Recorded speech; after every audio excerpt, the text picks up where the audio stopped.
Hey guys, it's Lex here at LexReads, and today I am super excited to be opening a ton of new books with you guys. Are you ready? I'm ready. This haul is almost entirely a Thriftbooks haul because they were having a 20% off sale at the very beginning of June, but this is not a sponsored video. All opinions are mine. All the books I bought with my own money. Just in case you're new here, I tentatively post a video every Sunday and Wednesday, but we got like a good few books to talk about, so we're just gonna head on into that. But we're gonna start off with the two books that I bought that were not from Thriftbooks. First up, we have Alice by Christina Henry. I got this book on Sunday and I've already read it. Started it on Monday, finished it on Tuesday. Oh my goodness, is this book amazing. I'm not going to talk about it too much because of course I'll talk about it in my wrap-up and I also want to do a review on it, but basically this is an Alice in Wonderland retelling, as you can probably tell by the cover. And this is basically just a tale of taking all of the characters from Alice in Wonderland and rewriting them into a different world.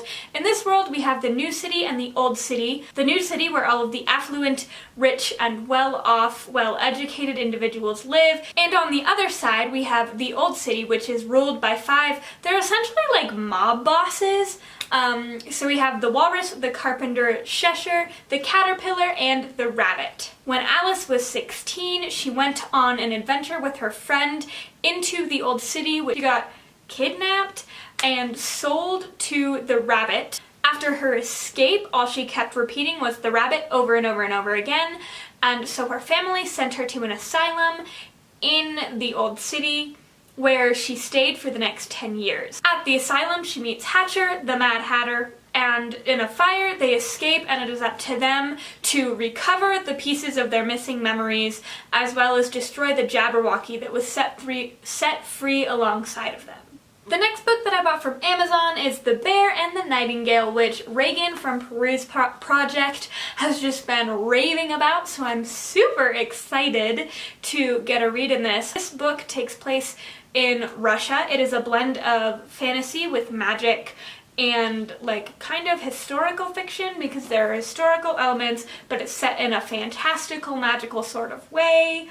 And Vasya and the village that she is from are very much in tune with the spirits and demons and magic that are from the legends of their town, of their place. But Vasya's father brings home a wife from Moscow who is very devout to her religion and decides that it is her calling to rid this town entirely of their beliefs of magic, strip away their lore. But while all of this is happening, a negative force is creeping nearer and nearer to her town, and it is up to Vasya to call upon gifts that she has been hiding. I'm assuming that means she's got some powers, which is super awesome, to defend her family from this evil force. Next, I ordered a hard copy of Havoc by Chris Wooding. This is the sequel in a duology, my favorite middle grade duology, and it is the sequel to Malice, which looks like that. I've talked about it on my channel before because it is absolutely one of my favorite books of all time. So basically in the first book we have these three young friends stumble across Malice, which is essentially, it's like a comic book series, but there are rumors that if you gather the right things and say the right words, you yourself can be transported into the story. And after looking into one of the editions and seeing that what looks like their friend, they decide to go into Malice themselves and rescue him. In the second book, one of our main characters, Seth, has gotten his way back to the real world to get an artifact that can help them save everyone and take down Tall Jake, who is the evil ruler of Malice. But in order to do this, he had to leave his friend Katie behind Meanwhile, Katie is in search of a rebel group called Havoc, and the rebel group is essentially just trying to fight and take down Tall Jake all on their own. In this book, the worlds are blending. Tall Jake's power is spreading even wider, and he is starting to gain influence in the real world as well, and it is up to Katie and Seth and all of the other kids that know about Malice to stop it. If you haven't read the books, please read them. They're so good.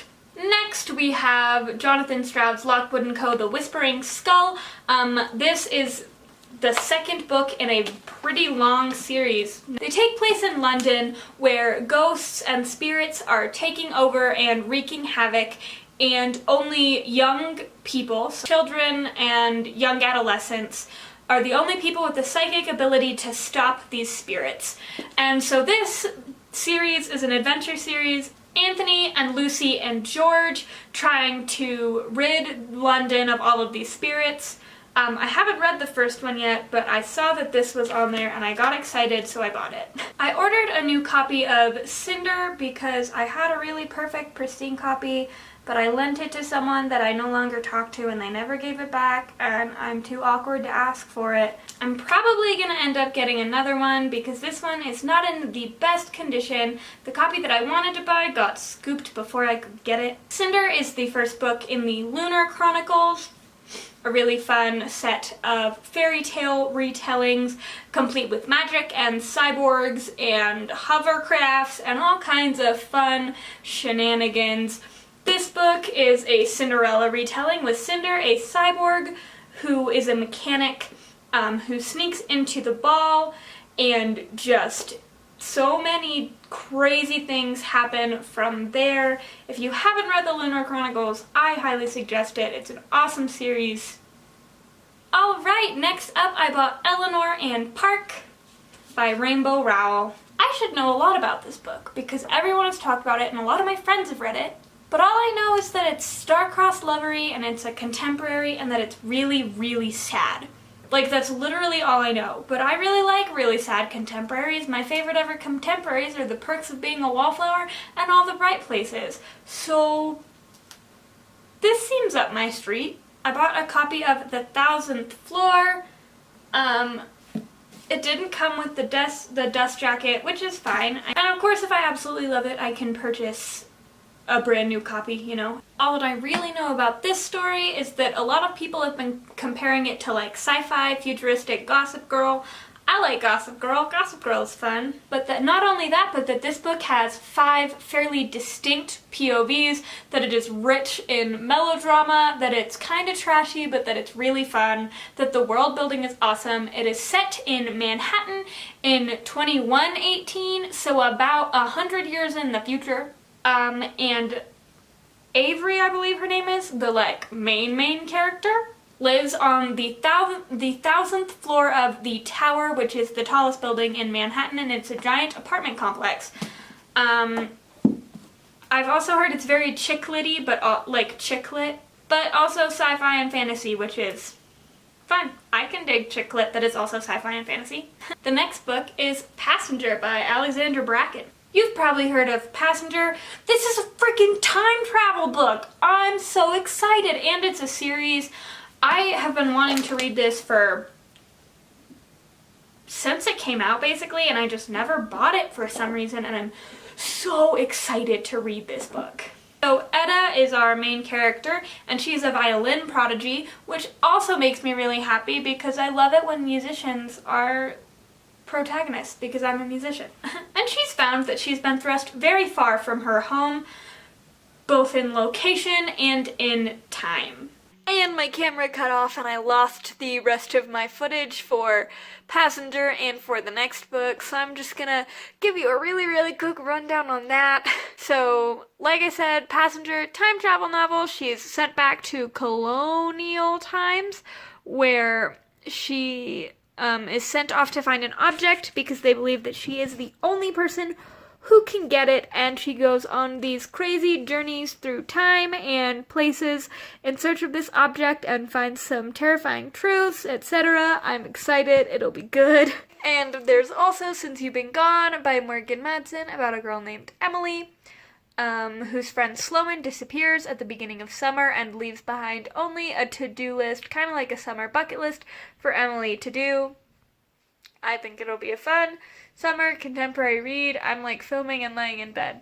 If you don't know anything about this book, it features a protagonist named Tally Youngblood, and just before her 16th birthday, she meets a friend, Shay. When you turn 16 in this dystopian world, you get a procedure that turns you pretty and catapults you into this lifestyle of luxury where everyone is just kind of ditzy and doing their own thing and they're all gorgeous. They essentially take away anything that the government deems is a flaw. And Tally is super excited to have her procedure and be reunited with her best friend Paris. But Shay isn't quite so sure she wants to go through with it. So before her birthday, Shay runs away to find a place that she has heard of where no one is turned pretty. And Tally's offered a choice. She can either go find Shay and turn her in, or never turn pretty at all. And because that's all that Tally has ever really wanted, she goes on this epic journey to find Shay. But she learned some things about this government that she's excited about, and they're not very pretty. This series is a trilogy with a companion novel. Some people consider it a saga. I consider it a trilogy with extras being a companion book. There's another book coming out, and I'm super, super excited. My covers don't match, though, and I'm really upset about it, because this is the new cover, but my other ones are the old covers. I also bought Miss Peregrine's Home for Peculiar Children by Ransom Riggs. I've heard so many good things about. I didn't see the movie. There is a movie out. All I know is that it's Jessie the reader's favorite series and that it follows Jacob, who finds this home for peculiar children, and it seems to him that maybe these children weren't just peculiar, that they were dangerous, and that they might not be gone, they might be alive, and he's exploring this abandoned building, and he's uncovering truths. That's what I know.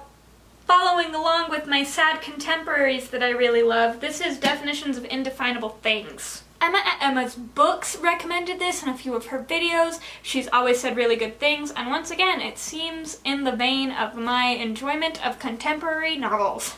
It seems to be about a sad girl named Reggie living that sad high school life. I feel you, girl. I hated high school. And she meets Snake one day while picking up her antidepressants, and he has a neck tattoo and a 7-month pregnant ex-girlfriend. She starts to fall for him, and I think it's just going to be a really heartwarming love story about two very sad teenagers, and hopefully there's some healing and some dealing, but I'm so excited to read this book. Alright guys, so if you can believe it, those are all 12 books that I recently bought. I'm super excited about all of them. Let me know down below if you've read some and which one is your favorite, and if there are any that you would like to read. But this video has been long enough, so we're just gonna be done. Bye guys.